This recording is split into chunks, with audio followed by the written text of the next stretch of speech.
Welcome, everybody, to Comic Conversation. This is episode 50, and this is an episode that is so big we couldn't do it in one part. We also happen to have had this fall on a day or a weekend when an event is happening that is inspired our name for this podcast here, right? It's the Comic Conversations of the 2017 San Diego Comic-Con started on Thursday, and there's so much news. So what we're going to do is run through Thursday news and Friday news. This is going to be your halftime report. So we're going to go through, and like I said, there is just so much. What we're going to do next Tuesday is the second part of episode 50. We'll run through Saturday, which is a really big day. If you want to see the full list of panels and presentations, head over to comicbooked.com. There's a list there of all of them, the panels, the times, even what hall they're in. So if you're not there, like I do, you can see on there, right? You can still find out when there's something you want to see, like the MCU or the DCEU, and start watching the feeds. For example, right now, the Defenders panel is happening. Netflix Defenders panel. I'll tell you, Jeff Loeb just got an Inkpot Award. I'm going to make it sound like I was there. Do it. Punisher, they're doing some stuff. He shot and ran over two bikers.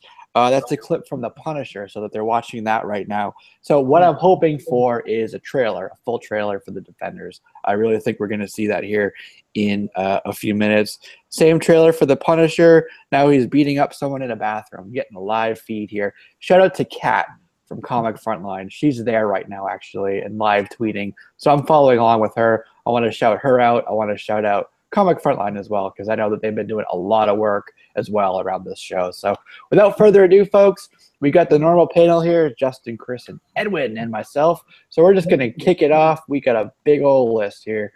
So first thing, Thursday, first thing we heard about was that The Runaways, which we thought was going to be premiering on Hulu in 2018, is actually coming much sooner. It'll be November 24th of this year. It'll start airing. What do you guys think about that? I think it's good stuff. Yeah. You know, getting out to another streaming site like Hulu. You know, maybe they'll give Netflix a little bit of a run for their money. Who knows? I just hope it'll be high quality and, you know, really accessible to everybody. You know, do you know, is it going to be like a Hulu Plus account, or would you be able to kind of just watch it on the regular site? Have they given any kind of details like that yet? To be honest with you, I'm not sure, but I'm assuming, and I've just kind of been operating under the assumption that you'll need an account to watch it. But hey, it's still exciting, though. Yeah, I mean, that is kind of, you know, they're heavily promoting it, so that's going to be probably like a, you know, premium sort of content for them, you know? I guess that means I need to read some Runaways. Yeah, definitely. Okay. Yeah. And there's a new volume coming forward as well in the near future. Philly Superman is here, actually, Jay. He is the man on the wall when it comes to comics. Do you know, Jay, when the new volume is starting for Runaways? I believe it's part of Legacy. I believe, but I don't know date, so we'll hold on that. So okay, cool. So we got that. Next thing is the movie Shazam, right? There's been a lot of news around that, whether or not Dwayne "The Rock" Johnson would be in it as Black Adam, or would he? When would it start? Who's the director? It was in pre-production and in development hell, basically, for quite some time. But we finally got a starting date, basically. It's going to start filming in January, February of 2018, so in a few months. And David F. Sandberg will be directing, and he's the guy responsible for, I want to say, Lights Out, and also the upcoming Annabelle Creation. So David F. Sandberg will be the person doing that. But also, and we've talked about this before, you know, on this show, but we'll say it again. Black Adam will not be in the Shazam movie. Nope. So he'll be potentially Man of Steel 2. Yeah. As the baddie there, right? So you guys looking forward to Shazam? What are your thoughts on that news? I think it's a good idea to put him in Man of Steel. I mean, I think it's more of a protection or trying to generate as much traffic, ticket sales, whatnot to Superman. But, you know, he'll eventually be in a Shazam. I think that we're going to have probably a Shazam origin story, I think. Get him established, and then, I mean, Black Adam will eventually pop up. Yeah, for sure. He definitely will. But I think you're right. He kills him.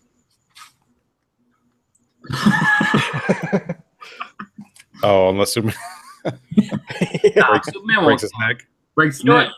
I wonder if they'll stay true to that because I mean, Black Adam ends up being kind of a good villain for Superman because of the fact that he's a magic-based character. So it could be something where he can't kill him, or maybe he needs Shazam to step in. Mm-hmm. A fellow magic user. I think that what makes it kind of cool too is that you can end up having something where maybe even Shazam is kind of lacking behind because I think even in the books, Black Adam's an established wizard, and Billy Batson's just a young kid, just getting used to everything. So, I'm excited to see Shazam come out. He would be a pretty cool character to see come to the big screen, and you have a lot of different ways you can go with it. I'm curious who the villain for him will be, as far as the movie's concerned, but I think it's pretty good. I think this one, you don't have to worry so much about who he's fighting, just kind of making sure that he's able to, get out there, save the people, and kind of get, the people behind him. Yeah, I think definitely he's going to be a character where an origin story would be appropriate. Yeah. So I find it interesting that Captain Marvel and Shazam are coming out the same year, just because of the history with their names. So. Sure. Yeah. All right. So, but like I said, we're cruising through these. There's a lot to go over here. David Goyer is directing for Sci-Fi Krypton, which is a prequel of sorts. It's basically a couple hundred years before Man of Steel. But we got on Thursday they did a trailer for that, so we got a much better look at that. Did you guys get a chance to check that out, or did you see that? I haven't yet. Okay. I think the only thing I've seen so far has just been the Punisher trailer and the extended Inhumans trailer, which have been really cool. I saw the first Krypton trailer that came out. When was it? A few weeks ago, it seems. Unless this was the first one and I saw a leaked one. Yeah, no, this was a Sdcc trailer. Oh, okay. I'm going to Go give ahead. you guys a link in the chat for everybody to check it out. Boom. Courtesy of the fine folks over at Collider. There you go. Nice. So you can check that out at your leisure. And if you guys want links for anything in here, just let me know. I'll put them in the description or in the comments or whatever. And also, as we're going through these, if people in the chat or if you're watching this later, let us know what panel or announcement or what you were most looking forward to for this too. We want to hear kind of what you were waiting for this show here. So I think we've already been getting them from Iron Galactus. Yes, yeah. He loves Doom. He loves Doom. Yeah. I'm surprised he didn't. He loves Galactus more than Doom more than Galactus. It's interesting. Yeah. Okay, so another thing that was really exciting to me because I've always loved this. It reminds me of my childhood. Voltron, Legendary Defender. Nice. Season 3 has been confirmed, but also season 4 and 5 are kind of loosely confirmed as well. I mean, I'm sure they'll make it. You know what I mean? And we're gonna get series, right? Yes, the Netflix cartoon series, which is deceptively good. It was really good. I really liked it. I was surprised because I mean, at first when you first looked at it and kind of started watching it, it seemed like kind of kiddie. They had a couple of adult elements into it, but the more they kept going, my most really apprehensive character in the beginning was Pidgey. I was like, is Pidgey gonna be just that? And Pidgey's the man. Pidgey is awesome in that series, man. Like they really did a good job, and took it in a different direction than what the original was. Mm-hmm. And definitely excited for that because that's a great cartoon. Yeah, I agree. I'm still so far behind, but what I have watched already, I like this Voltron. I mean, don't throw no tomatoes at me or anything, but I kind of like this Voltron a little bit better than the 80s version. Yeah, just because of I think it's got a little bit more life to it. And now it's just more the animation, I think, is, again, it's 30 years later, technology is much improved. So all that obviously has to factor in. But I just like the feel of it all around much better than the older one. It's more slick, I guess you could say, more clean. Yeah, well, and here's why I bring this up, because how many of us have been like, you know, you get the nostalgia bug and you go and get Voltron or Transformers or G.I. Joe, and you sit down, you try to watch those cartoons again from back in the day, and it's like, it's not as cool as it used to be. So, bite your tongue, Transformers. Transformers, I can watch no problem. I just saw an episode, funny you mentioned that, about when they first made the Dinobots, and they were like, well, they found them, I think. There was like a cave in their compound, and they like broke the wall, and they came. I think no. That's where they put them at the end, where they couldn't control them. They had a cave, a wall in their compound, and they like collapsed the cave around them. So that's how they had them. And then like 2 episodes later, they were just like, "We need your help." And we're like, why should I help you? Yeah, you buried us. But for season 3, Zarkon's son, Prince Lotor, will be appearing. He hated the Lion Force, but man, was he in love with Princess Allura. So I'm sure we'll get that story arc in there as well. Next up on the list, Pacific Rim Uprising. There was a new trailer for that, which looks pretty cool. It looks like a commercial, basically. Like it's like a recruitment video. Yeah, exactly. Yeah, like come join us. Jaegers are cool. Like it was pretty neat. I like how they did it. Be part of the Jaeger Corps. Yeah, it reminded me of the advertisements from what was the movie with the aliens when they went out? Yes. Yeah. It reminded me of that a little bit. See, but that was my thing. Is while I was watching it, I couldn't tell if it was for a movie or if it was for a video game. I haven't seen it yet. You're right. Yeah, it did have. It could be like an unfinished, trailer. It was graphics heavy. Was it? Because I know they did that with World War Z. They showed that during the Super Bowl, and like you looked at that and you could just tell it wasn't even the finished product. Yeah, I mean, I think this looked, like I said, this looked more like a recruitment video to me. Like it was finished. Like they shot everything or made everything for this that needed to be in it. You know. Mm-hmm. Yeah, that's true. I'm excited for it. I think it's long overdue, man. I mean, I know in the box office it didn't do very strong, but dude, my wife and I, we loved it. That was a good film. It was. And, it was a good I movie. mean, who doesn't like giant robots fighting giant monsters? I mean, come on. You know. No, it was good. And the thing also too is that the only thing that I guess would concern me. I mean, you guys are saying a lot of things. I have to go ahead and watch it myself. But bye, Allie. You guys, Yes, yeah, the only thing that you say that concerned me. Normally, if I hadn't heard anything, if I hadn't, had you guys say anything, and I'll watch it myself to check it out. But it has one of the buzzwords that I usually try to stay away from. Extreme, uprising, revenge, or something like that. So it's just like, those type of titles always make me want to be like, no.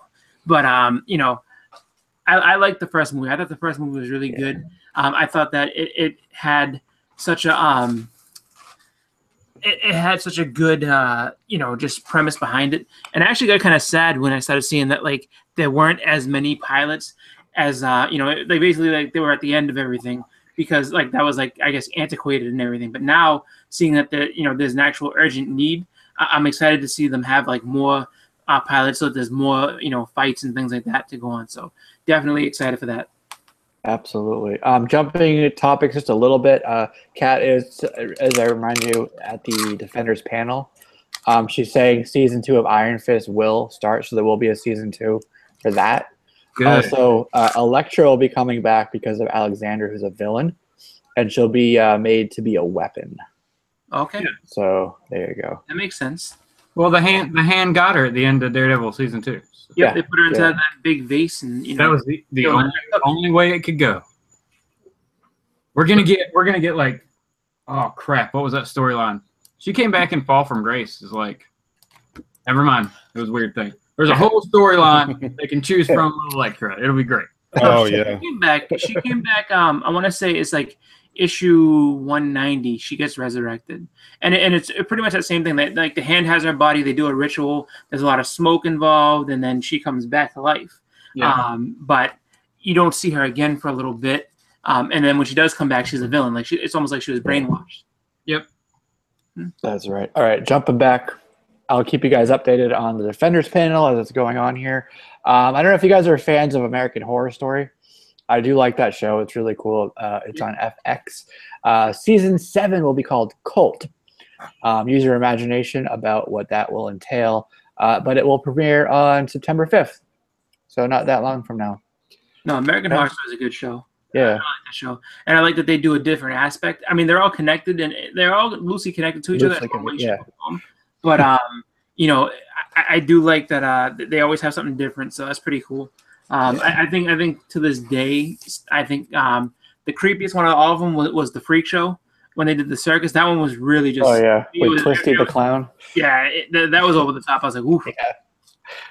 But then you kind of like felt bad for him after a while, you know. Yeah, like, you know. Once you learned the story a little bit, it was kind of sad, you know. Yeah, once you learn his story, but up until that point, he's scary as hell. And you're like, you know what? Yeah. I don't care what happens to you. You get off my screen. That's right. All right, so next on the list is that Channing Tatum said that he is working on the Gambit movie, and we were talking earlier about Shazam, you know, in development hell and pre-production for a long, long time. Right.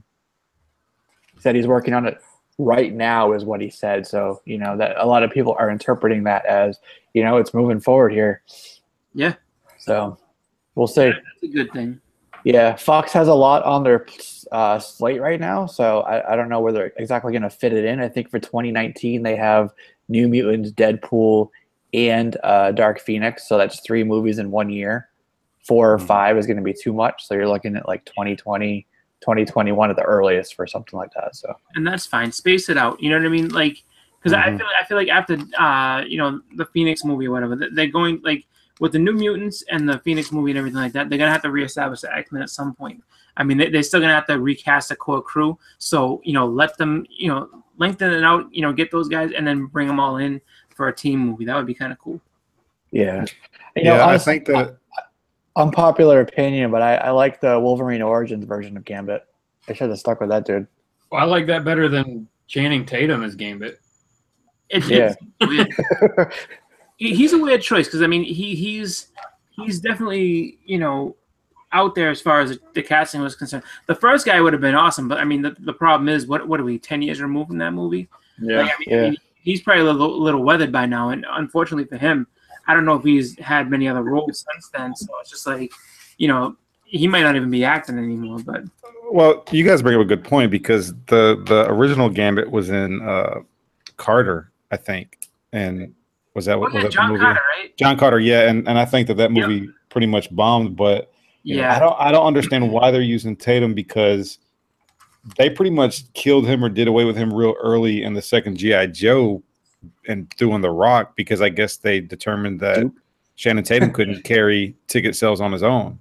That's just my opinion. So why is he coming back? I mean, he has the look a little bit, but I'm picturing in my head a Channing Tatum with a bad Cajun accent. So that's just me. Yeah.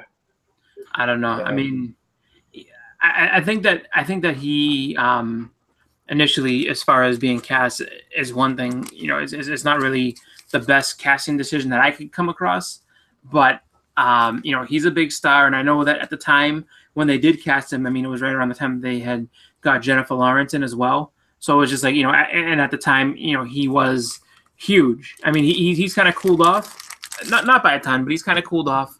And you know, the thing is, now they're trying to. I mean, now that they're going to bring that movie back, maybe it's going to be part of his, you know, whole, you know, revamp of his career. I don't know, but I do know that like he was kind of like a package deal with like Jennifer Lawrence, trying to get like the hottest female actor and you know the hottest male actor in the same, you know, type of movie and everything like that. So, well, if anything, a comic book movie can do, it could definitely revamp your career. So. Yeah, I mean, it definitely could. I would just have, if it was an MCU movie, I would have more faith in him being cast as Gambit. Like, okay, well, they must see something awesome in him more so than, you know, Fox or a Sony film taking a chance on somebody like that for Gambit. It just, I don't know. No, I agree. Maybe he can play the character we all have in our heads, but maybe not. I mean, because you look at it. I can't imagine him having a Cajun accent and having it be believably. That would be kind of rough. You know, I mean, it could be really bad. It could be. I mean, they might do the smart thing with him if he really can't pull it off, and do kind of like they did with Robin Hood, Prince of Thieves with Costner. Kevin Costner couldn't do an English accent, so like, you know what? Just talk. Just talk. Everybody around you are talking an English accent. You just talk regular. Don't you worry about it. You know, so the thing that you have with that is that's funny. It's true. I mean, go back and watch Robin Hood, Prince of Thieves. He's talking regular, you know, American English, and everyone else is like, well, over there, the creek is where the sheriff is, you know, and it's just like, yeah, the sheriff's right over there at the creek. All right, let's go fight him. It's just like, it's really funny. But, you know, I don't know. I think that he could, I feel like he could kind of work out. I just don't, and a lot of people, I think, in the beginning, before Iron Man was cast as Robert Downey, you know, they were saying that Johnny Depp should have been Iron Man. I mean, people were really pulling just because he had the look at the time. And, you know, I think that, you know, with Robert Downey being, I mean, Robert Downey threw himself into that role and he really did a great job with it. So maybe Channing Tatum will do the same thing. Like maybe maybe his accent might not be that great, but maybe he makes up for it in other ways. You never know. Man, we shall see. All right, guys, next up on the list, keep in mind we're doing yesterday news. We haven't gotten to today's yet. That's so true. Inhumans, debuted a trailer yesterday. Very divisive show. A lot of people are apprehensive about it, being political with that phrase there. But we got a good look at Medusa's hair moving, which was a big concern and complaint for a lot of people. I'm still not sold on it, but that kind of does, I guess, check something off of my complaint list for the show. So, yeah. Did you guys see that at all? Yeah, I did. I saw that trailer, and you know, it was, I guess it was what it was for television. You know, I mean, you saw it at least move and flail up. It's an effect that I don't know that they're going to be able to do too many times because that's going to be a lot of animation. That's a lot of CGI. And I mean, the show already has a ton of it, so who knows? I mean, I think that, you know, you're going to have to take that show with a grain of salt. I mean, the trailer did look cool for everything else that happened. It looked pretty, you know, it looked pretty watchable. Like, you know, I'm definitely going to give it a shot. I don't know if I'm going to go to IMAX to see it, but, you know, for me, you know, it's definitely on my list of things to watch. Cool. All right, next on the list, told you we're going through these quick. We're cruising through. There's a lot to cover here. Noah Hawley, who was attached to Legion, actually, a great show. He is developing, apparently, a movie for Fox Studios based on Dr. Doom. Some people are saying, is it a solo movie? Is it a tease for a reboot of Fantastic Four? Or is it tied to, as we've talked about here in the past, a more youthful-oriented show kind of centered around Franklin and Valeria, with him as an antagonist. But something around Dr. Doom being in a movie is on the way from the Legion director. I would be pumped if they just did like Doom in Latveria, or like Doom's rise to the ruler of Latveria, or something like that. Like, don't really need a whole bunch of other people in it. Like, they could mention Reed and Sue in college or something like that. But like, I would much prefer it just be a solo Doom movie. You know? Yeah, I agree. You know, like, to see his rise would be awesome. His rise to power, yeah. Yeah, absolutely. Just to Doom see is a villain who can pull off a movie by himself. Yeah, I mean, all you have to do is just think about it in terms of, you know, for him to come up. I mean, because he was, I guess, in Latveria, he was, you know, already, I guess, a higher up within their, you know, within their citizenship and everything. And now it's just like you're gonna have other political rivals trying to take him down. It's just like, you know, you get to see him. What makes him so ruthless? I'm in for that. I'm in. You know, and just to see him not be what he was in the Fantastic Four movie, the original, you know, put it on. Let's go. Right. But since you guys bring that up, I just get the feel that there might be more Doctor Doom fans out there than there are Fantastic Four. I don't know if that makes sense. Oh, yeah. I would almost agree with that. Or people, well, because you can take Doom away from them and you can have Doom interact with your real favorite characters. You know? Yeah. He's not like tied to the Fantastic Four. Yeah. So, that's awesome. I like Dr. Doom. Yeah. He's like absurdly over the top with his villainous. Oh, yeah. You Yeah. know, it's entertaining. Dude, I don't even like Dr. Doom like that, but we got a statue of my LCS that I want to get just because it looks freaking sweet. Is it the one where he has his leg up and he's like No, he's just like he's like this, I think, and he's got his cape flying. He's got his arms crossed. He's got his cape flying with his hoodie over his head. So, I mean, they should be smart with this and do it so well that we all have, like, there's a massive outcry for them to get together and give us the Oath with like a Doctor Strange crossover. You know, they should just take this as like a point of which they could right all their wrongs. That's right. With this one film. Yeah, That's I right. mean, you know, it could be a good one, and I agree with what you said. And I actually like the way you said that. You know, Doctor Doom can transcend and go into any film where your real favorite characters are at. That's funny, but that's also true though. Yeah. I mean, Doom is a villain for any and all. So you know what? I say bring him into the, you know, get him a movie, make it good, and let's have as much Doom as you'll give us. You know. Yeah. And we need Doom bots. We need many Doom bots. Many Doom bots. Based on alien technology. Ironically, we're talking about Doom, and the Doom 143 just came in the room. Yeah. We shined up the Doom signal and he appeared. He's like, I heard you're making a movie about me. That's right. All right, moving on. We had on the list, because I wrote this yesterday as it was happening, Todd McFarlane was teasing, and we'll just skip ahead and just say it here. He was teasing yesterday, and with a big old countdown on Twitter and everywhere, you know, to 18 hours, 5 hours, 6 hours, major announcement. So we finally went, had a Facebook Live with Kevin Smith this afternoon. It was right around, I think it was right around 6 o'clock my time, or maybe a little bit earlier. Time doesn't matter. The reason he had Kevin Smith was he's doing the Sam and Twitch show for BBC, right? So it's kind of tied to that world. Yep. But he is making the movie. He is writing and directing the movie, right? Or producing. No, he's directing it. Directing, okay. And it will be produced. There we go. That's what I was trying to. Produced by Blumhouse, who's done a lot of like really, really good horror movies.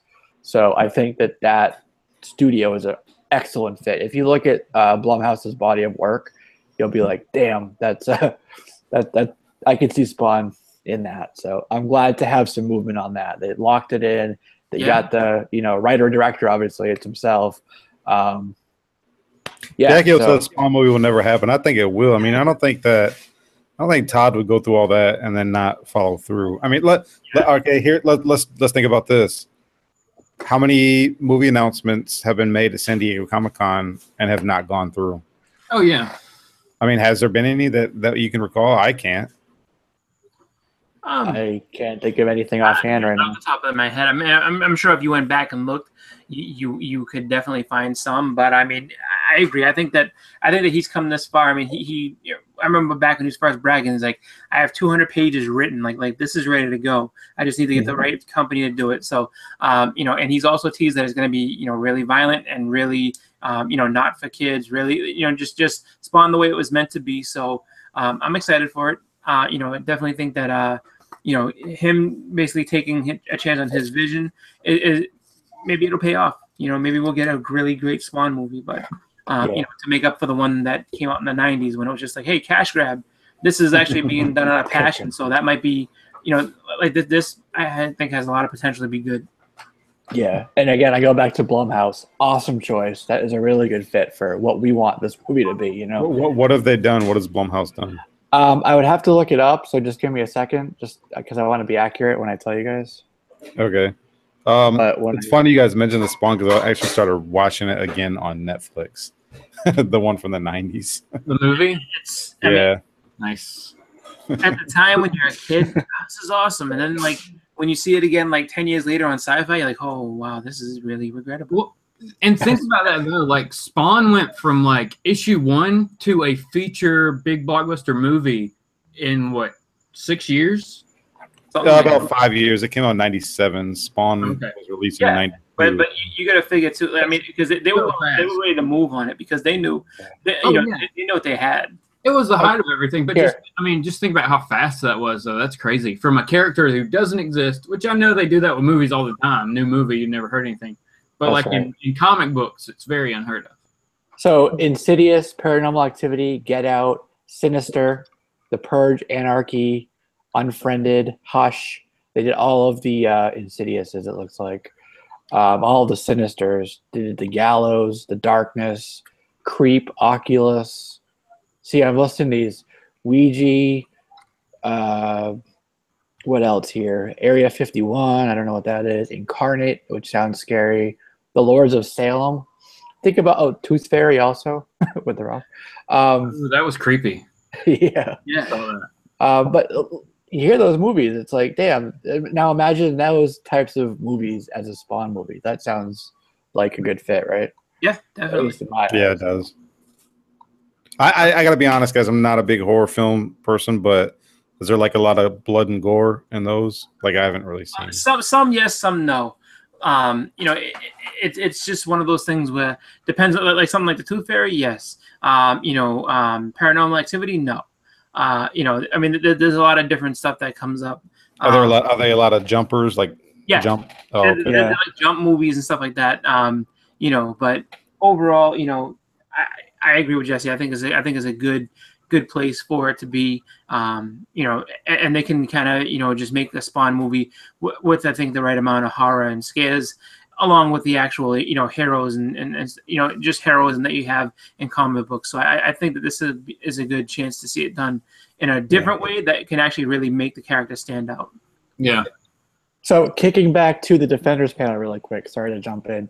They're actually right now watching the first episode. What? Yeah. Look how mad Exactly. It's true though. So they're just watching this. So they're just giving them the whole first episode just for free. The whole first episode. They're just watching Wow. it on the big old It releases in projection. what? It releases in September or August. August 17th. Yeah. Oh Okay. shit! Really? So with less than a month out and they get the first one, that is kind of a smack. I know, right? I just hope somebody has a cell phone. They're recording it right now for us. Oh my god. There's got to be something coming out. But, Like, again, it's thanks like- to Kat. Now Netflix needs to push that one out like early. Give us Yeah. give us episode 1. Come on. It's gonna leak. It's gonna leak, and they're gonna be like, Okay. damn it. Yeah. All right. So let's go on to the next thing, and that is, and I know Chris, you'll be excited about this. One Piece is getting a live-action TV show treatment. Nice. I know you read those, right? There's a lot of story there. Yeah. The One Piece. You know, with Luffy and all that. Like it's a pretty long one. It's kind of you know, when you look at anime, it's kind of like in the same type of vein as like Dragon Ball in the way that it's got a lot of action, got a long story along with it. So, you know, to see it on live action is going to be fun because along with the action, it's a fun story to you know, be involved in. So definitely cool. You know, I like how they're making all these into live actions or movies like Death Note and stuff like that. If we can ever get in Akira, that's Yeah. I Yeah. feel like they could do it now. So yeah, they should They do it. could. It's just getting this. Like, there's a lot of red tape with Akira. They've been trying to make that for at least like 25. Well, that and it'd be like the original movie. You would have to go see it like 4 or 5 times to figure out what the crap's going on. Yeah. Thank you. That's right. But you know what? You could figure out everything if you see. The manga had so much more to it than the movie. The movie jumps around in certain points. So if you read the manga, or if you read I mean, Marvel did put out on the Epic put out a bunch of comics. So if you can find them and read them, you'll get the entire story. And they're like, oh, that's what all this is about. Cool, I get it. But you know, definitely excited to see One Piece out there and stuff. Yeah. All right. Jackie wants some comic book news. So let's tell them about Donny Cates writing a book for Doctor Strange with Loki being the Sorcerer Supreme. That Really? sounds interesting. Donny Cates, they tapped Mr. Cates. He's coming over to the Marvel side. Huh. Interesting reactions on Yeah, the panel. I don't know. I'm kind of like I'm going through how it would work in my head. That could be cool. Yeah, with Loki. Yeah, interesting. Yeah. I mean, I'm always good with Asgardian tie-ins, so you never know who's going to pop up. That's right. Hunter, oh, actually, let's tell them about this too. Archie and Sony decided to, after a long, long time, stop making the Sonic the Hedgehog comic book. And then today, IDW announced that in 2018, they'll be taking over the IP. So they'll be making... so Sonic make the book. IDW. Yeah. Wow. What don't what doesn't IDW have in from the 80s have their hands in from the 80s and 90s? They get their hands on everything. They're like a one-stop shop. Yeah. Yeah. They got everything. Like literally, they just wait everybody out. Like eventually, it's coming. It's coming. That's right. It's just funny, man. Yeah, they got a lot of stuff. The other thing, and I think this will close out Thursday. We can move over to today. Hunter x Hunter. They're making a movie. Viz Media is making a movie. Yeah. Wow. Of what? Hunter x Hunter. Oh, okay. It's like anime and video game. Yeah. So that should be interesting. Actually, I lied. One more thing from yesterday. I believe it was Mr. Jim Lee talking about Doomsday Clock, which is an upcoming story. It's going to take place when that starts 1 year ahead of where the DC universe is now. Yep. So that by the time issue 12 comes out, the rest of the universe will have caught up to where that Doomsday Clock story is, which is obviously going to be very important to the whole DC Rebirth, the overarching story there. So it's a big deal. Like Jeff Johns has said that Doomsday, like the Doomsday Clock, is what they've been working toward the whole time. He said it's what he's been working toward the entire time. So I mean, he's talking about a big payoff with this one. So we'll see. If it comes out and it's as good as he is, hyping it up to be, then we're in for a treat. Yeah. I think it'll be good. I mean, I'm ready for it. Definitely. Yeah, for sure. It should be good. I have faith in that, in what they've been doing so far. Yeah. Oh, it was Jeff Johns. That's right. Thank you for correcting me, Jack. Philly Superman. Yeah, man on the wall. He's the guy. That's right. Have him. All right. So that was basically what we had for Thursday for 2017 San Diego Comic-Con. A lot of stuff. I didn't lie to you guys. A lot of stuff. Today was Friday, obviously. We're going to run through today. And that will be the end of the halftime report, halfway report for this. So let's go ahead and kick it off. The first thing I learned about today was that YoungJustice getting a season 3. Yep. Yeah, so they have 10 episodes that are recorded, but they've written 12 of the episodes. Just they haven't done the last 2 yet. Since it's on a streaming service, it will be more adult oriented. I get not orient, bit more of an older adult themed theme. There we go. I don't want it to sound like it's like a XXX thing. That's kind of what I hear. When I hear adult theme, it's like. Fire. What's up, Nightwing? Yeah. I guess what the catchphrase was that it will skew more towards adults. The characters are older as well. Right. And apparently there'll also be a season 4 and a season 5 for it. So. Oh, nice. Wow. Yeah. I thought the first 2 seasons had kind of an adult feel a little bit anyways. Like it wasn't just for kids. So, I mean, isn't that how cartoons should be? Yeah. Yeah, for the most part, unless it's Spawn. They've done a good, I think that they've done a good job with that one, especially with the fact that what it does is it fills the void that was left by that Teen Titans cartoon that was on Cartoon Network that they really amped up and geared towards kids. Now it's more YoungJustice and just kind of giving you that in between again. So. I'm excited for it because it's a good show. It definitely deserves to be on, and to see where it can go because there's some really good stories you can tell with those characters. Yeah, it is a good show. I mean, I think it's good supplement for like when you watch Batman the Animated Series and Justice League and. You can make that. I mean, because Batman the Animated Series definitely had, it was for kids, but it had some episodes that got pretty deep with you, and same with Justice League, those are both great series. I mean, those are awesome cartoons, and it is good for them to kind of differentiate, and because you do have still Batman the Brave and the Bold is more of a cartoony for kids type thing, but it's a fun watch too, just because you just the way that they make it has that like Silver Age feel to it. So I mean, they're doing well with those cartoons, and I am excited for the next YoungJustice, so that's going to be good stuff. Yeah, absolutely. Cool. I think we're all in the same of the same mind there, so we're looking forward to that. Yeah. Next thing, Marat Mychels guy who's famous with Deadpool. I don't know if you guys know who he is. Fun thing, he was on the Extreme panel, I guess with Rob, and he proposed to his wife. I thought that was just a fun thing. Oh, wow. Not really earth-shattering, but just a cool way to do it, you know? So that was neat. Yeah. Fear the Walking Dead, they had a big old panel for that as well. We got a teaser, a trailer rather, for that.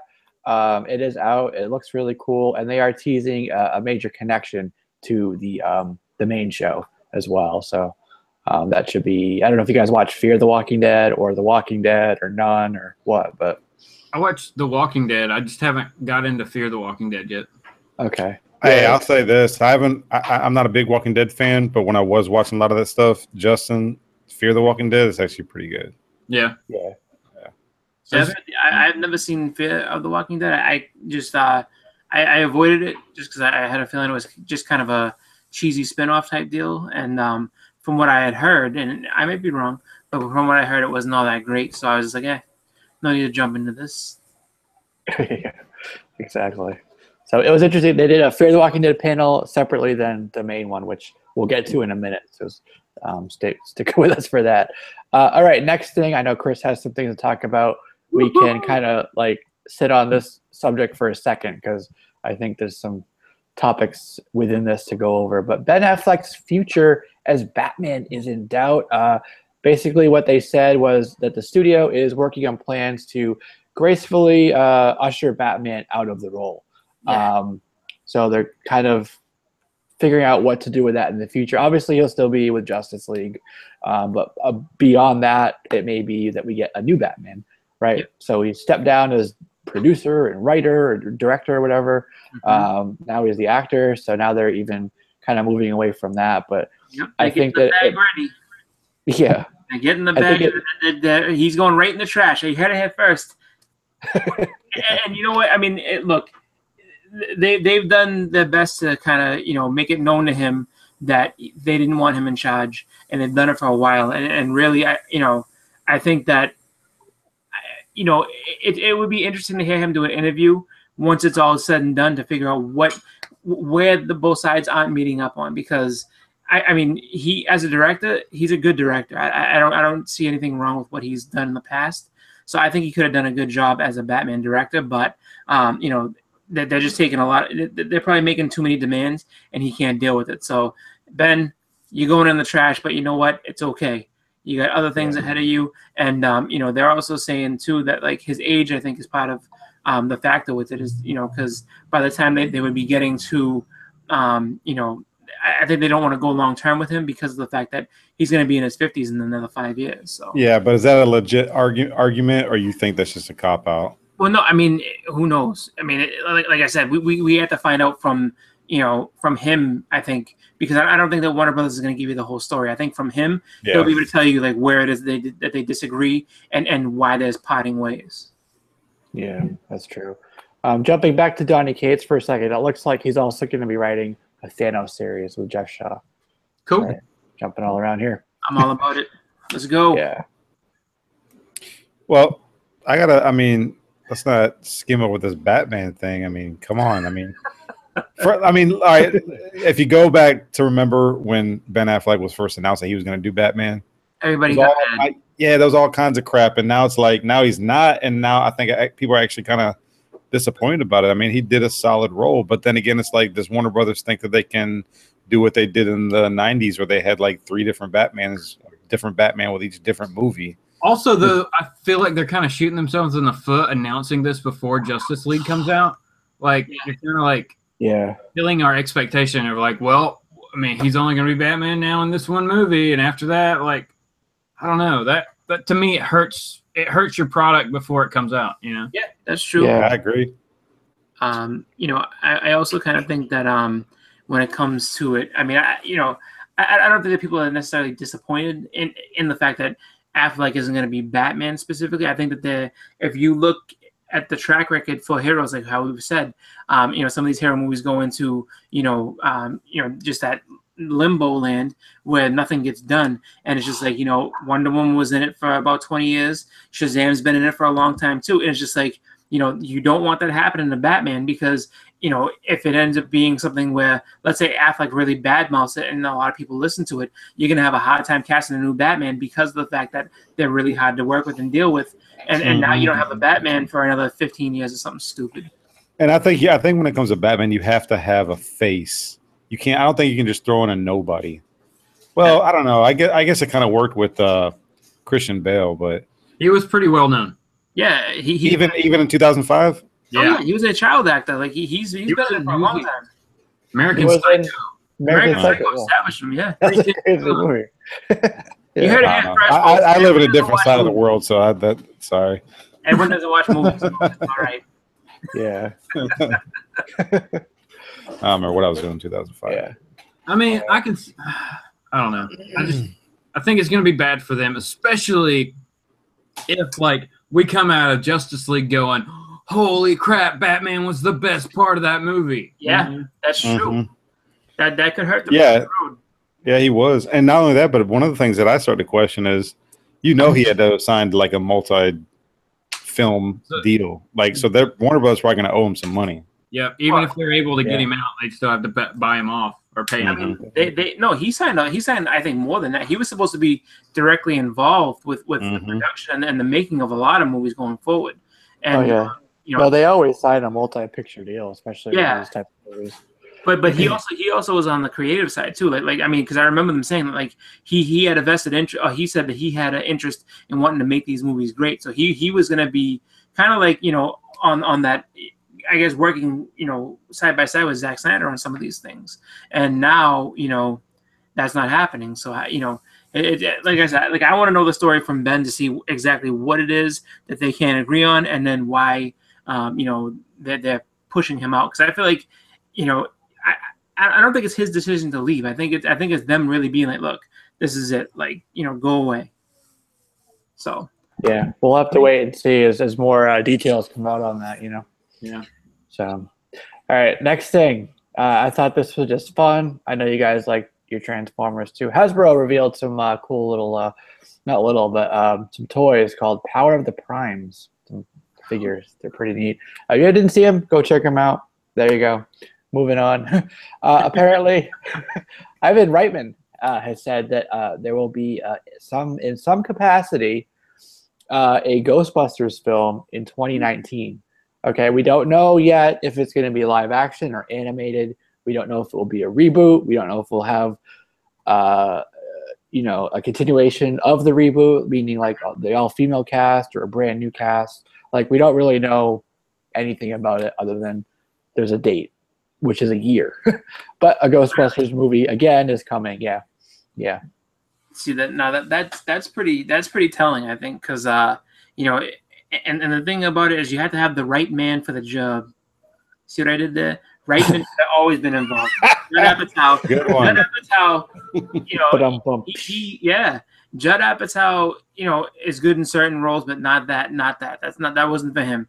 He just wanted to, I mean, he's worked with Melissa McCarthy and Kristen Wiig a whole bunch, and I think he just wanted to make another movie with them, and this property happened to be available, then they went ahead and did it. So I think that, you know, Reitman is probably going to do something, you know, rework some of the story that he had been working on with, you know, with Harold Ramis and Dan Aykroyd, because, I mean, they had most of that movie was mostly ready to go, and then Harold Ramis passed away. So, you know, I definitely think that, I think that that's going to be pretty good to have him back at the helm, you know, involved and you know, being able to get, you know, the Ghostbusters hopefully back where they should have been. At least tell, you know, a story that's funny. Like, don't tell something that's just out there to make money. Let me make a prediction real quick. If they stick with this female lead role for another Ghostbusters film, it's gonna fail again. It's gonna fail again. Like, you announcing this, saying that this is gonna come out and blah blah blah, like, because the original Ghostbusters, it just sticks in people's minds, and when you have something like that, it has to shed light on anything else that comes after that.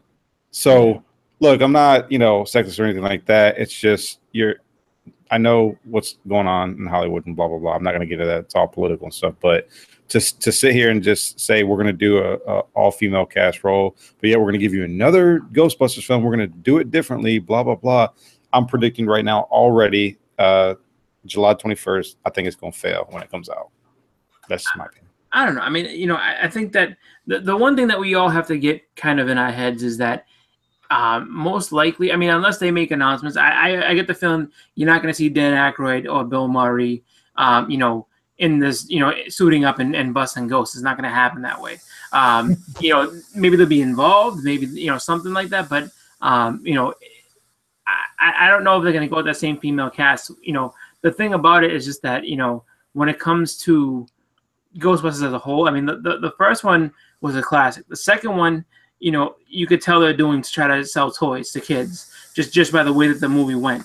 You know, but not only that, the cartoons. I mean, the cartoons. I think we all remember as kids. Yeah, I hope. I mean, but that at least made sense. Where it's just like, you know, that you know, was for kids, so it made, you know, but in the way of that, you know, it wasn't like a whole marketing scheme like the second one was. I think that really, honestly, you know, Reitman, I think has he has the history with the movie and everything, so he knows what to do to make it good. I just, you know, I don't know if it's going to be the same cast again.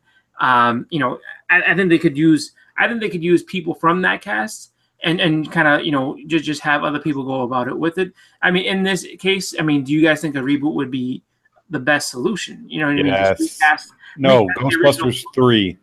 They need to do Ghostbusters 3. But how are you going to do that with you know, Bill Murray being old, Harold Ramis being dead? One of the past, yeah. Yeah, it's just it's really hard to do. Like, I mean, you can't even. It's to the point where you kind of have to do a reboot of it. You know, cash all those characters in again. I mean, and then have everybody else come in as cameos or something. So, you know what I mean? Maybe you know, prequel. Yeah, like something where it's like, yeah, like where they're younger and try. You know, I don't know. I just look at it where it's just, you know. I think we kind of have to let go of the initial, you know, Bill Murray, Peter Venkman, you know, and just have somebody new doing it. Just, I think that it has to be done just in a way that, you know, doesn't insult the original, you know, movie. That's my thing. Yeah, I think that's the key takeaway there as well. Yeah. All right, let's move on here to the next thing. Michael Rooker was talking about Guardians of the Galaxy Volume 2. The Blu-ray should be on the way. I don't know exactly when it comes out. But apparently there is over 80 minutes of footage on the disc that we haven't seen before. 80 minutes. So that's crazy.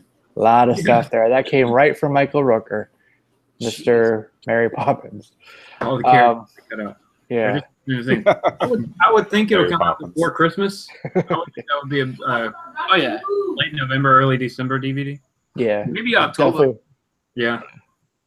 Definitely looking forward to that. That'll probably make me buy it. That right there. Yeah.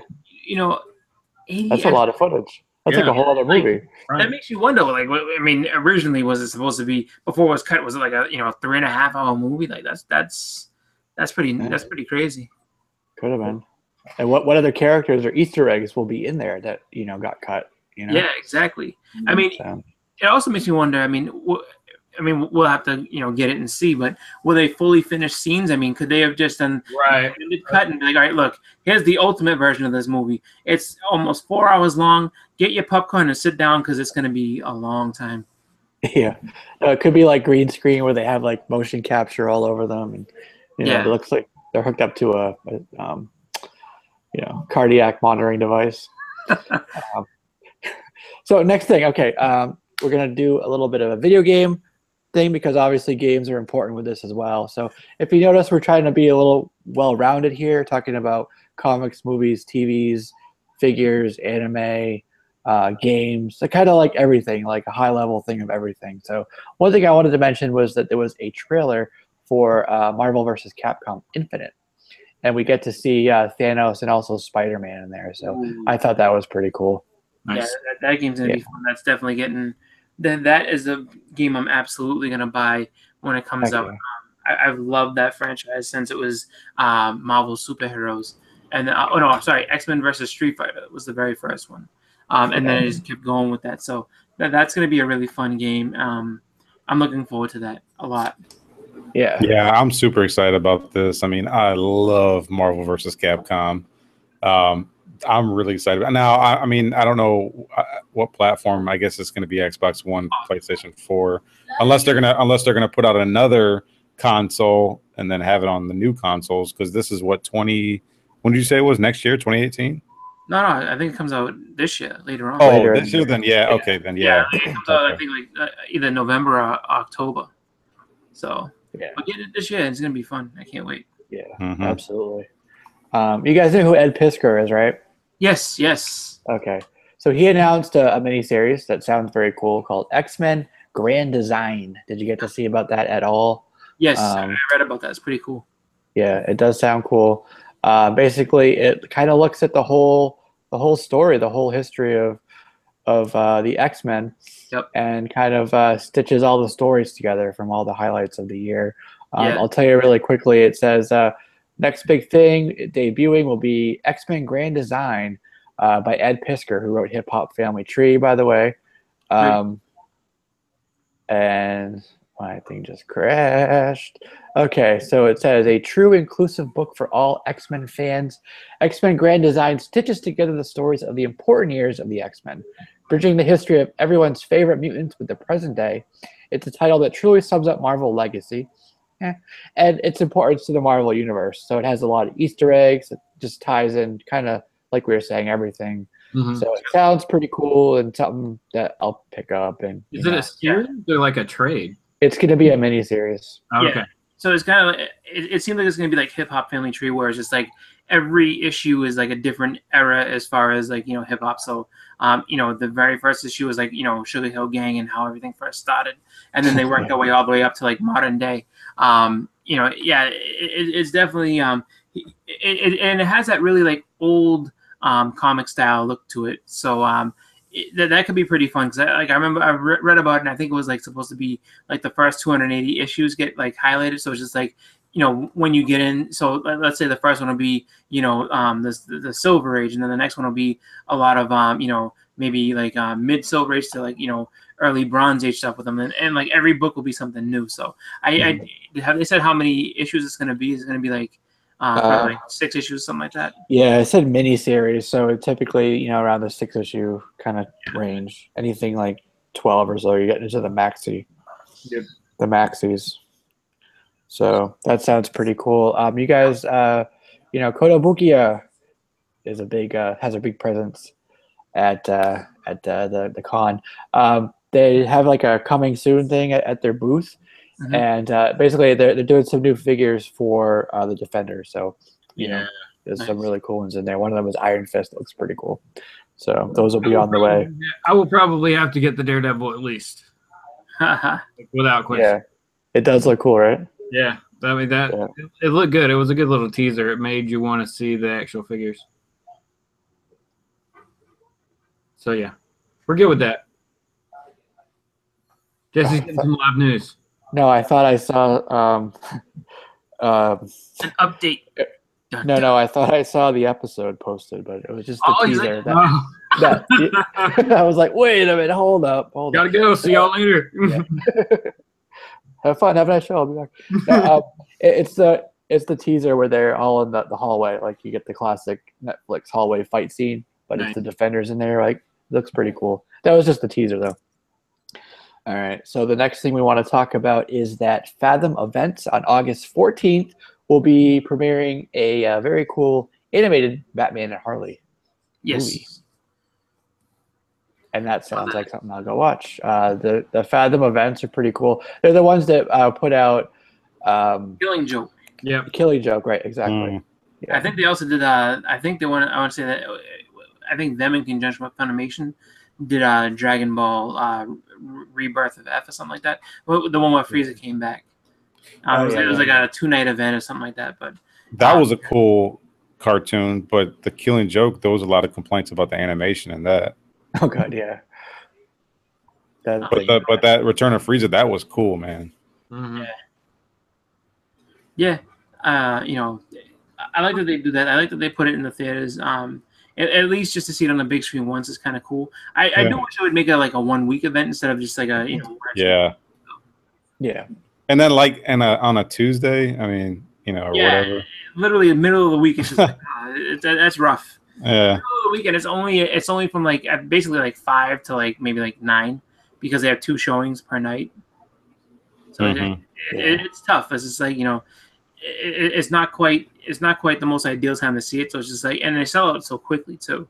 Mm-hmm. Yeah, because I don't think it would take too much away from like your Guardians of the Galaxy or your Avengers films and stuff like that, or even like now how we kind of got this dry spell a little bit until Thor Ragnarok. Mm-hmm. I mean, you could have easily threw it in the theaters during this time. Yeah, this would be a perfect time to release that. Yeah. Definitely, it should be good. All right, so the next thing I want to mention to you guys is something that Robert Kirkman said. And before you guys could jump on me in the chat, just bear with me for a second here. Yes. So he said, and I'll quote him, "I think about 2 or 3 years ago, I had a pretty good idea for a definitive ending. I have known that since then, and they're working towards that, so I know exactly where I'm going and what's going to happen when I get there." That is what he said about The Walking Dead. He did not say it's ending, or the big thing right now that people are saying is Walking Dead's ending soon, the comic book that is. But that's not the case. He knows what the ending is going to be. He may be winding it down. We don't know. But he did say also, he made a point to say on Twitter, "I am not ending the Walking Dead comic. I simply said I know how it ends." Yeah. Okay. Yeah, he's just talking about what he's mentioned before. I talked about this a couple years ago. Exactly. I tried to tell people. I said Kirkman already had an ending to The Walking Dead. I'm gonna go right now and predict what I think it's gonna be. I doubt it'll happen, but Daenerys. Okay, so you remember that? You remember that first issue where he's in the hospital? I think he wakes up and all this was a dream. No. He's gonna give us Dallas. He's gonna hit us with a Dallas, man. Yes, Dallas. It was all a dream. No. It was all a dream. Yeah. That would be not a good ending reveal.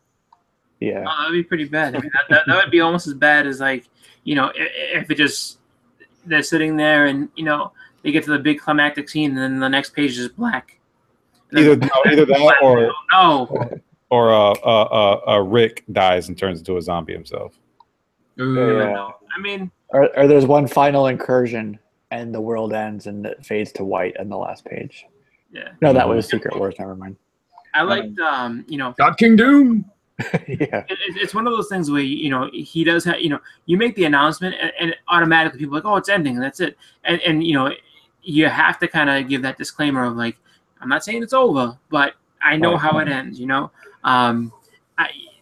knows? I mean, maybe the guy's getting sick of doing it. You know what I mean? And I mean, he's got so many. I mean, he's been doing so many other books. I mean, at this point in time, being as profitable as it is, it's tough to see him going away and be like, you know what? Yeah, I'm just gonna end it in a couple of years. But I mean, who knows? Maybe he's looked at it and it's just like, you know what? To get to that point, really, I don't want to labor it out. It's just like this actually is, the story that he's writing. Let's say he's got 3 or 4 more storylines that will lead to that perfectly. If that's the end of it, that's the end of it. I mean, it's been a good long run, and it's gotten. I mean, he's gotten more than enough mileage out of it as well. So, I say, let him do what he has to do. Exactly. It's not really surprising because he told us that, as they're saying in the chat as well, a while back. But he did the same thing with Invincible too. A while back, he's like, I have an ending that in mind, and I want to make sure that I get to that. But he didn't say like, a lot of the news outlets right now are like, Walking Dead, the comic's ending. You know what I mean? Like the roof is falling. But that's not the case. So if you see that or hear it or read it, just don't believe that. It's kind of more clickbaity than anything else, if you ask me. But that was the quote that he said. So there's that clarification for y'all. All right, so the next thing we'll talk about is jumping back to the animated. Warner Brothers. Actually, no, this will be a live action. Warner Brothers is actually developing, and we know what that means. It could mean anything at this point. But a Harley versus Joker spin-off movie. Oh.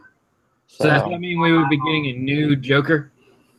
Hopefully. No, Leto. I don't want Leto in there. No. with Margot Robbie, right, or whatever her name is. Yeah, Margot ain't going nowhere. She killed it in Suicide Squad, so she's Holly for the rest of the foreseeable future. That there's going to be a Holly in that universe, but Jared Leto should go, but who knows? I mean, that's going to be tough to try to see. Joker's another character that's very hard to cast, and I mean, the thing about him being as terrible as he was in that role is that you have no regrets about seeing him go. But I mean, the question is, who do you pick to do the next one? Because I mean, as far as everybody was talking about when Jared Leto was cast, it was like, oh, he's the next best thing to Heath Ledger because he loves the character, he's so excited about doing it, and then it turned out he was really just one of the just he didn't have what he needed to make that character come to life. He just was a guy that you could tell was trying to play a character and decided that for him to throw himself completely into it is what he's going to do. But he came off as more of a dickhead than the actual character. Like, it was kind of an excuse for him just to pull pranks on people and be an asshole is what I think it came out to be. Yeah. All right, check this. Defenders panel, jumping back again. The crowd was cheering throughout the pilot. Looks like Marvel has another hit on their hands. So that sounds good. They didn't come out of there disappointed. So you know what that means? All the audio is going to be messed up when you try to watch the leak. That's right. You shouldn't be ready. People cheering. Can't hear them talking. Maybe that's what Netflix is hoping about. Like, you know what? Get him a chance. No, scream as loud as you can. Don't let anybody hear anything. Yeah. Cool. Well, I'm looking forward to that show. Yeah. Me too.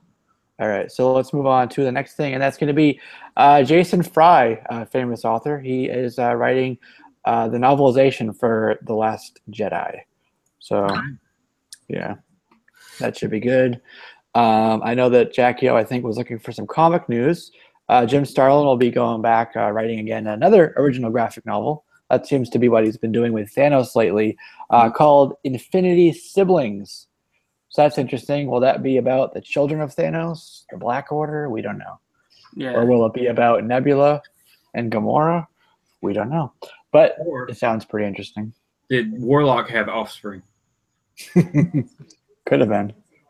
Yeah, I know that they're calling the children of Thanos. I really hope that they don't, I guess canonize, that they're his kid, canonize it in the actual, comic universe. So I think the Black, making them what they are. I don't think they're actual children. I think that's just the name. Like, that's what I'm thinking too.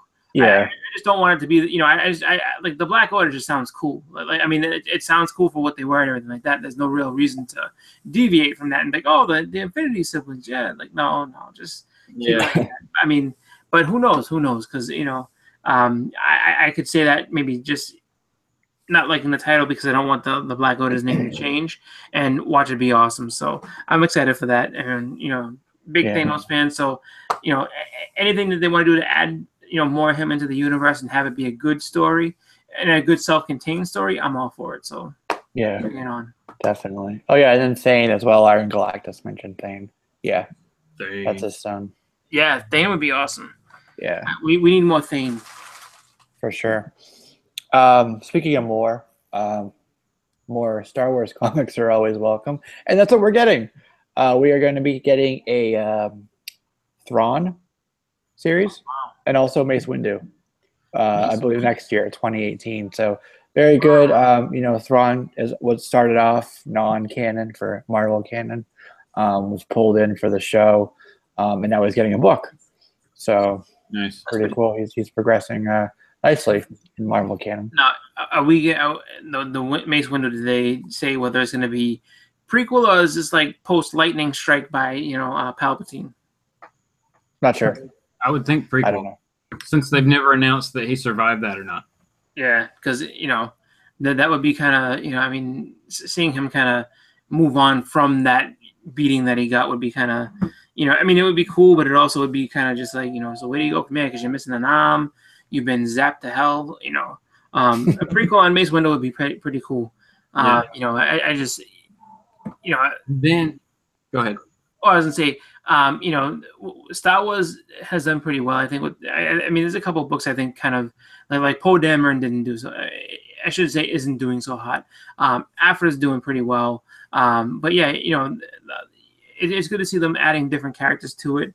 And you know, outside of that, like I mean, I'm waiting there for a Boba Fett book to come out, something that like has him involved, and a Yoda book would be kind of cool too.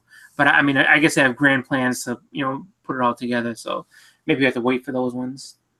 Yeah, definitely will be something to look forward to. Definitely. But the Mace Windu book is the it's the way to bridge the gap between the main Star Wars universe and the main Marvel universe, because you could have Mace and Nick Fury cross over and just be confused looking at each other.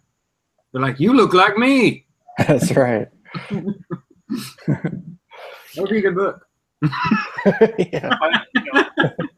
Now that I think about it too, I wonder if the characters they use also are to, I guess, stay away from characters they may be doing movies for. You know what I mean? Like how I'm saying that there's going to be a movie every year for the foreseeable future. So who knows? That'd be kind of cool though. Definitely something to look forward to, and all the variants that will come with it. Oh yeah. Right. It was a while back. We were watching. I think it was. I don't know what it was. I was watching a presentation, and they were talking about Injustice. It was something in Orlando, like a month or so ago, and I was really looking forward to the Injustice 2. That is the game. Mm-hmm. They were releasing footage for it and stuff. This was right before it came out, and everybody. Oh, it was Star Wars Celebration. Everybody was looking for Starfire to be released. She was one of the later ones. Didn't happen, so everybody was like, "Damn it!" But today we finally got a good look at her. If you didn't see it, check out. I believe I have it posted up on my my Facebook page for JLS Comics. It should be there. Good image of her. Looks really cool. A long time people were waiting to see what she's gonna look like, and we finally got to see. So very cool. Cool character. Good addition to the game as well. So yeah. You guys play it? No? Yes. Yeah, no, I do. My biggest complaint that I've seen with it, as far as the characters go, is that so sometimes when it comes to the costume changing and stuff, you can see that you have access to like reverse flash and all that, but you got to pay for them, which kind of I think is shitty, because they're just skins of so it's a skin on the regular Flash. It would have been nice to have it come out as an actual character. If it had to be DLC, that's fine, pay for it. But I really do hope that they have enough plan to really like help everybody get what they want out of the game. I don't like that they kind of pitching one character to the next, where it's just like, if you want to be Power Girl, so you have to be Supergirl, but then there's a skin that makes you Power Girl. It's like, and Power Girl's in the game, like, no, she's a skin for this character. That's kind of that's my only like really complaint about the game. Other than that, the game is extremely fun. There you go. Yeah. So yeah, that's cool. Yeah, green eyes and everything. Yeah. Yeah, no, it looks really good. And people also have speculated that was it Black Manta supposed to be in the game, but they haven't full out released anything on him yet. But it's definitely pretty cool to see her in there. I just hope that I hope that that's not the extent of the DLC. I hope that we probably get like maybe like 10 or 11 characters. That would be kind of fun. Yeah, definitely. Okay, so next thing, Inhumans and Agents of S.H.I.E.L.D. They said will actually cross over at some point. That makes sense. So, yeah, kind of not surprised there, to be honest with you. Nope. But they felt like it was worth announcing, so we're going to give you that news as well. If we didn't give you enough clues that this is what's happening, listen, guys, big announcement. It's coming, all right? They're going to cross paths. In other news, water is wet. Yeah. And yeah, guys, I think that is it for the news that we had to bring you. There was a bunch of other stuff as well, but we didn't want to be here for 2 days because that's how long the panel was. But let us know what you liked, what you didn't like in terms of the news that came out, what you were most looking forward to, and also what you're most looking forward to for the next 2 days, Saturday and Sunday. All right, and then come join us next Tuesday, same time, right here in the JLS Comics channel. It'll be episode 50 once again. It's the part 2 of episode 50. I told you our celebration for episode 50 is too big to fit into one show, so we're going to do it 2 times. All right, so we're going to do a recap there of episode, or excuse me, Saturday and Sunday, all the news. There's a DC panel tomorrow. There's an MCU panel. You better believe there's going to be a lot of stuff to talk about. Oh, yeah. So come join us. We're going to have a lot to talk about again. So that's it, guys. This has been another Comic Conversation, and this has been a San Diego Comic-Con 2017 halfway report. See you guys later. Have a good night. Yep. Have a good weekend, everybody.